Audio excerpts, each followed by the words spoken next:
Okay, Taurus, let's see the month of April, the Aries season to be more exact. As you very well know, we as a humanity celebrate New Year's Eve on the 1st of January.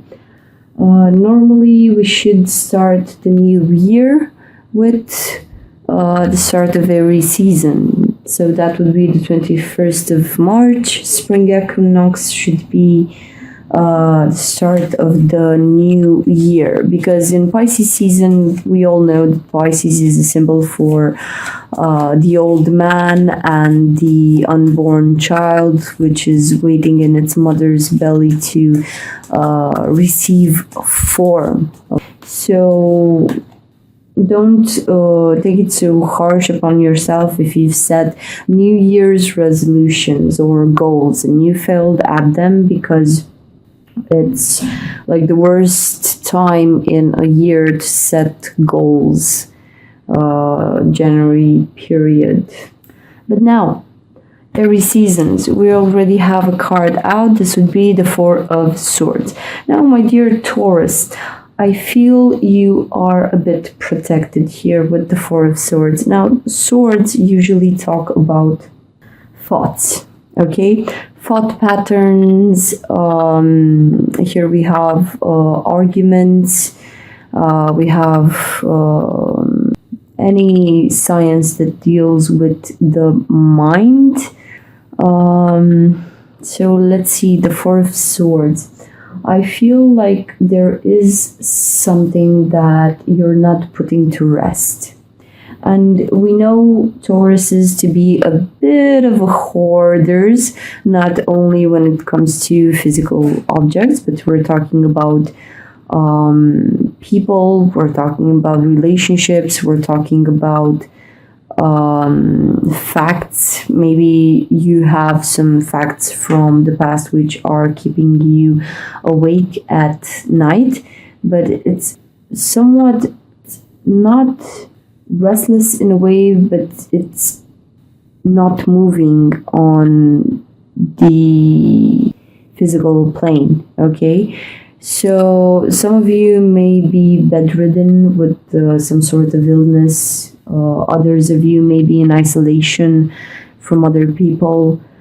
So this is what I feel mainly with the Four of Swords, some sort of an isolation and the hoarder type of attitude when it comes to putting something to rest.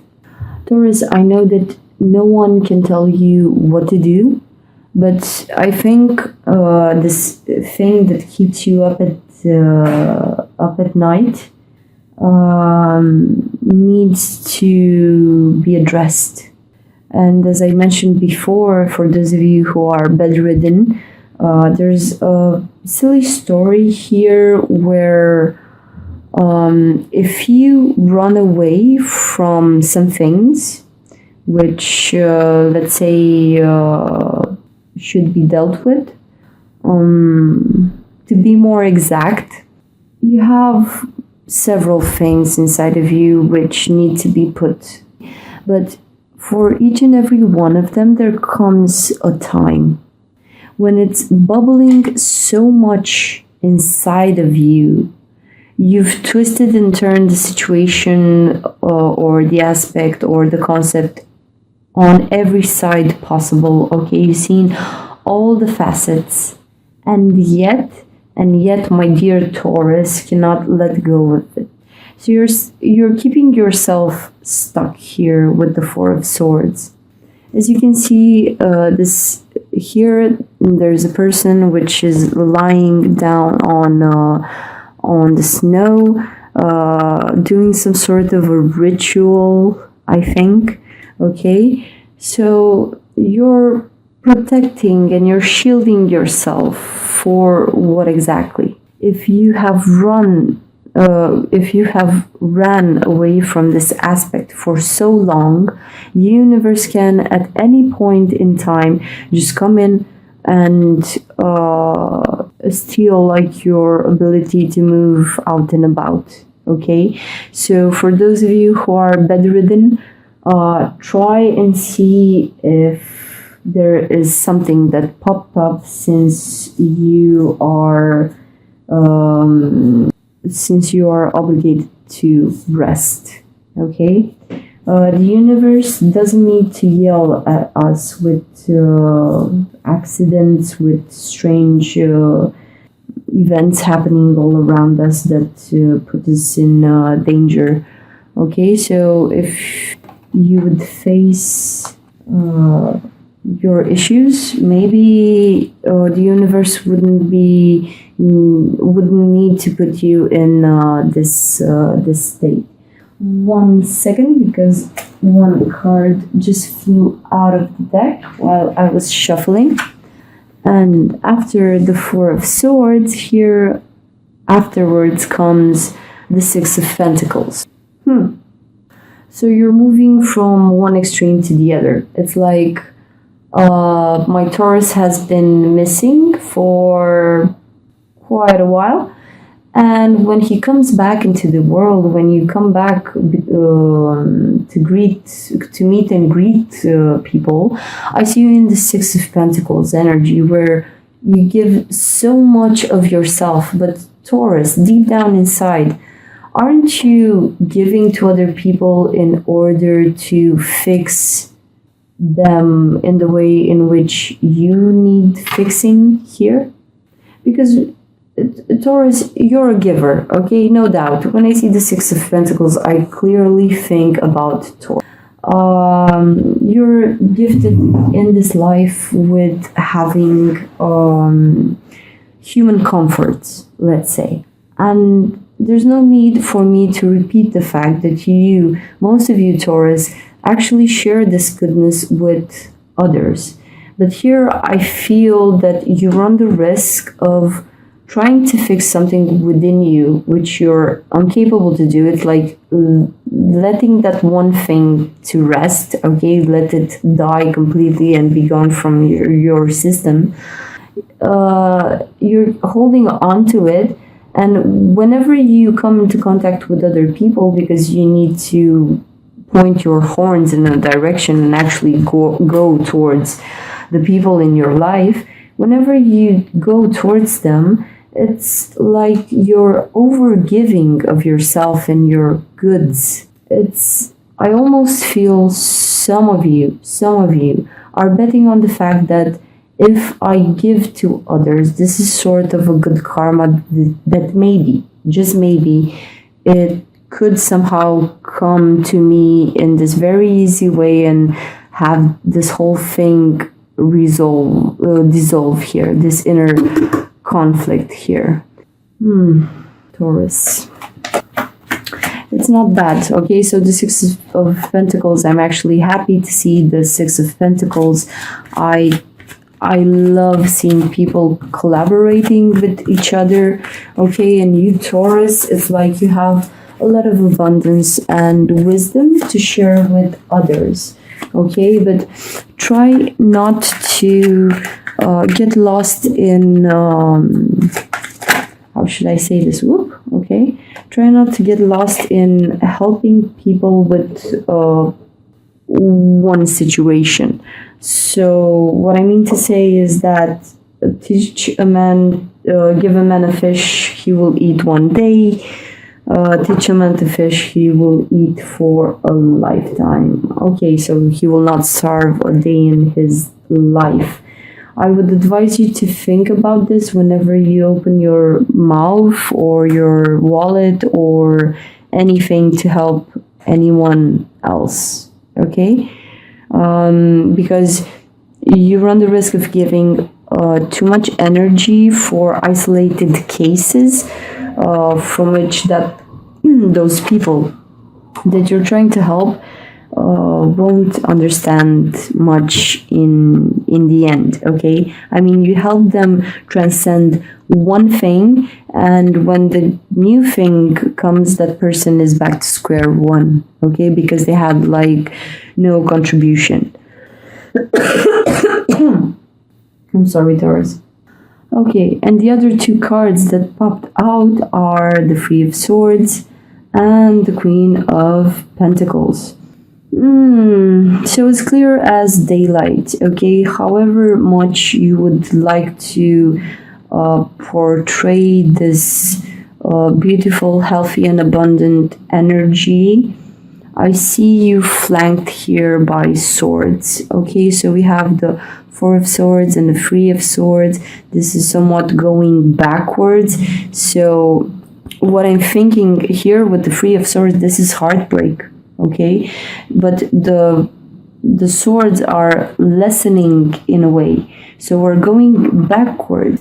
You're starting off this process of going backwards towards your original pain in every season.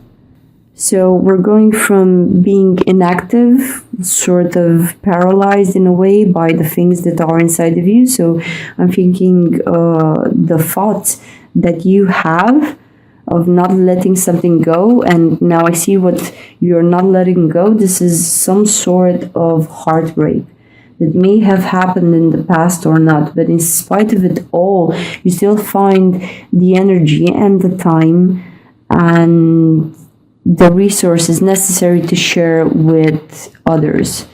Although this sharing, however much volunteer work you do, it's not gonna fix these thoughts and aches that you have inside of you. And yet, in spite of it all, in spite of this heartache that we see here, we're not quite at the whole truth of it because we don't have the Ace of Swords here, but it's somehow linked to your heart. There may have been a romantic endeavor from the past which has devastated you, and not a whole lot of people know about this, but you still walk around with these scars in your heart, okay?